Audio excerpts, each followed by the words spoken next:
Hey, what's up, viewers? Patrick from Bob vs. Lion back with another YouTube video, and this is episode 3 of Restoration Week of Power verse of the day. And today's verse comes out of Acts 3, verse 21. It says, "Heaven must receive him until the time comes for God to restore everything as he promised long ago through his holy prophets."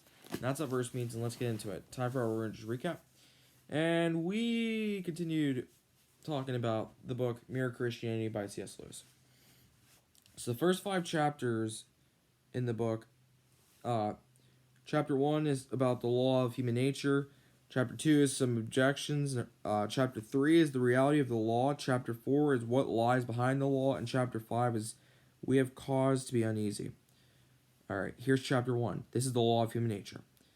In everyday life, we meet the law or rule of fair play, which basically means the law of nature.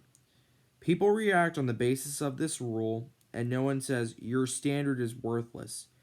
The conclusion is there is a real right and wrong, and none of us keeps it. We don't like to admit it. We don't keep it where we break it. We make excuses and blame some circumstances or other person. Where we keep it, we credit ourselves. That's the overview on chapter 1. Chapter 2 basically is some objections. The first one is herd instincts, and this is what Lewis said. He says, we have conflicting instincts, and we have something that judges what is the right one to follow.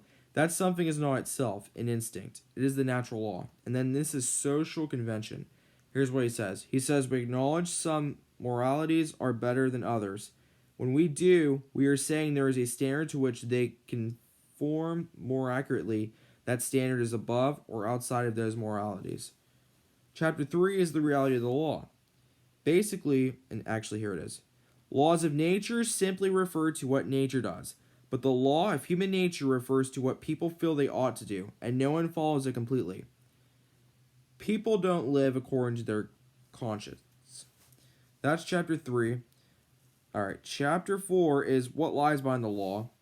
The question is, what does this tell us about the universe?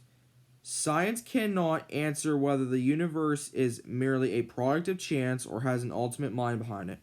Science does not deal the ultimate issue of purpose and meaning. Being human, we have access to a different sort of knowledge, the knowledge of ourselves, and we know there is a moral law. This moral law is what we would expect if there were a power outside or above the universe. We would not expect that power to be lying around in bits and pieces we could study by science, because that would make the power part of the universe and not something above and beyond it. Chapter 5 is we have cause to be uneasy. We conclude there is an absolute good behind the universe, and this is reflected in the moral law that gives meaning and purpose to everything. It also condemns us because we all violate it. And that's a little overview of what we talked about last night. And the verse to leave you with today.